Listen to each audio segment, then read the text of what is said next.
most powerful man in boxing is fighting a war on three-front sand. He's finally snapping back. Usually, the suits stay quiet while fighters throw punches.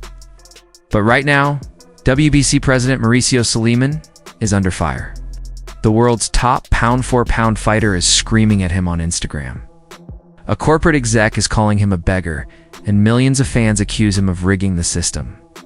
Instead of staying silent, Sulaiman went on the offensive, calling critics ridiculous and even dropped wild lobster dinner analogies to justify where fighters' money goes. Everything is being shaped into the money aspect. I do not wish to talk anything about Bud Crawford. He's a champion. I respect them. The only reason for existence of the WBC are the fighters. However, he did not comply with the rules. It's rare to see boxing's old guard this rattled. For decades, the alphabet organizations have ruled with an iron fist, but the ground is shifting. Greed, egos, and corporate takeovers are threatening the old power structure. Today, we break down exactly why everyone is mad at WBC President Mauricio Sulaiman, the low-class beef that's got him fuming, and why he thinks a cheeseburger explains the entire mess. Peace to the family. I saw a video yesterday of Mauricio Sulaiman basically saying that he stripped Terence Crawford of their WBC belt. The belt that he won in September, right? You know, this happens all the time. This is the same. I think this happened before, right? As soon as he win a belt or whatever, they take it, right? So, of course, we know Crawford is not a true super middleweight. He's not going to campaign there. So I do get it, I understand. But what got me was this. Mauricio Sulaiman spoke about the sanctioning fees. He said, look, man, he didn't pay us the money. He's supposed to pay us. He made $50 million his last fight. Mauricio Sulaiman, that's what you said. And, of course, I already knew that. He made $50 million, and he didn't pay us the 3%. But you said that, you know, we normally charge more, but we're not going to charge him the regular 3% that we normally charge. We was going to charge him less, and he didn't pay you, so he took your belt. Well, you know, you can have your belt. As Floyd Mayweather once said, belts mean nothing. Tank Davis said that, you know, again, I'm quoting Tank and Floyd, you know, belts don't mean anything. You can have your belts. The ring belt is the belt anyways. That's the real belt. That was the belt that was around before WBC, IBF, WBA, or WBO. That's the real belt. You dig? That's the one that Rocky Balboa had in his movie. You dig? So it is what it is. It started with a belt and a bill. After Terence Crawford defeated Errol Spence Jr. and moved up to 154 pounds to fight Israel Madrim, he expected hardware, not debt. But the celebration ended when the WBC stripped him of his title. It wasn't a loss in the ring or a failed drug test. It was a refusal to pay a sanctioning fee reportedly around $300,000 for Crawford, a man who risks his life every time he steps through the ropes. The fee was an insult. Yo, you know, got a lot to say about me not paying him $300,000 plus another $100K something for sanction fees, right?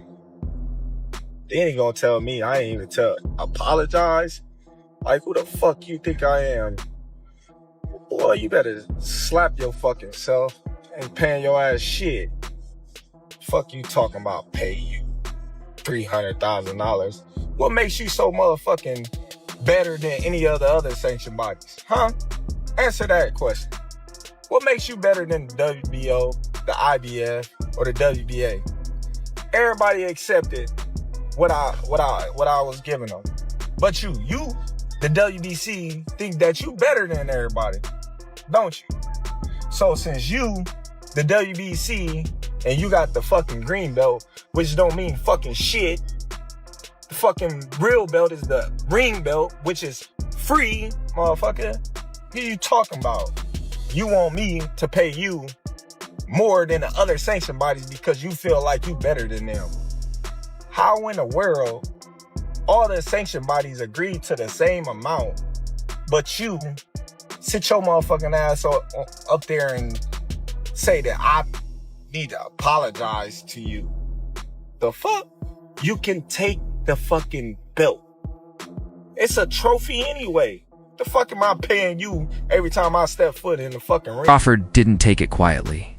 He went scorched earth on social media, telling Sulaiman to slap himself and questioning why he should pay the price of a luxury home just to wear a green leather strap. Sulaiman fired back, claiming Crawford ignored all attempts at communication. It's a clash of cultures. The fighter who believes he is the value versus the organization that claims to provide the prestige. Sulaiman says the rules are clear. You signed up for the title, you pay the fee. But when the fee is more than most people make in a decade, following the rules becomes a tough pill to swallow. Motherfucker that's putting my life on the line, not you. You ain't stepping your motherfucking ass in that ring. You or nobody else. You or nobody else.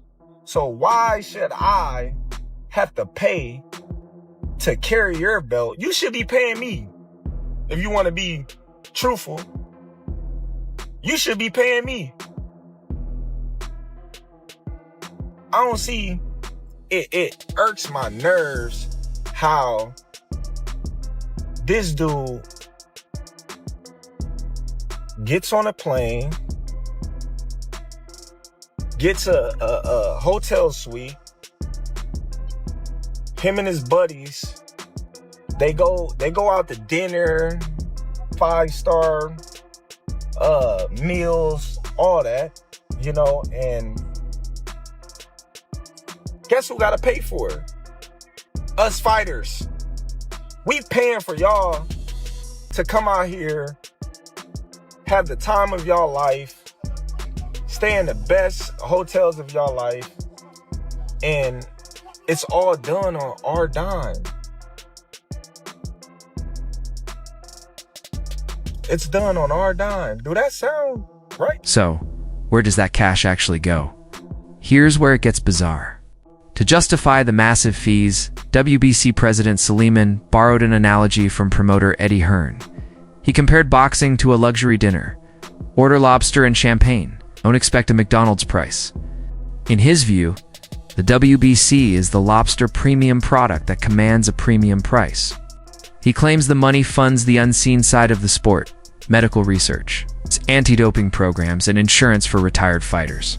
Sounds noble, but critics see it differently. The sanctioning bodies don't promote the fight, sell the tickets, or take the punches, but still demand a huge cut. The analogy fails because the fighter isn't the customer there.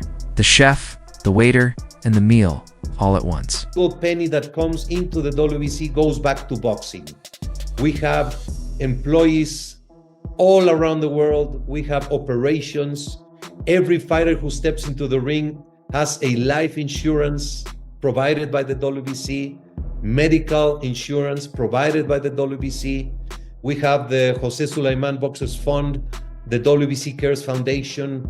We bring boxers as a unity around the world, regardless if you're amateur, if you are a current professional fighter, if you're a champion or a superstar, but most importantly, when you retire. If the money dispute wasn't enough, favoritism allegations are louder. Fans have long believed the WBC bends its rules to protect its golden goose, Canelo Álvarez.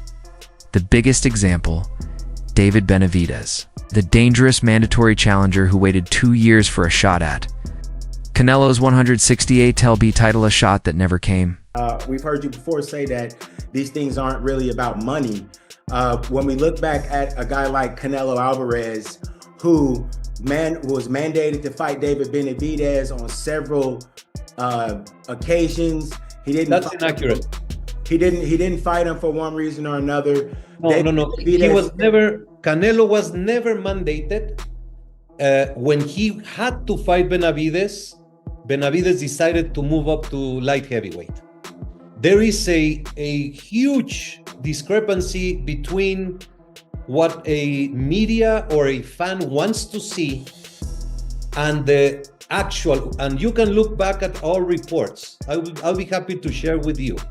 Benavidez won the right as a final elimination to fight Canelo, and he was supposed to fight in March, I think last year. I don't know about the time. But Benavidez had been in the shoot to fight Canelo Alvarez for several years, not just for some small amount of time. But not in the legal formality of an ordered fight. There's two types of fights in championship boxing. A voluntary, which the champion has 1 year to choose who he fights within the ranked fighters and the mandatory.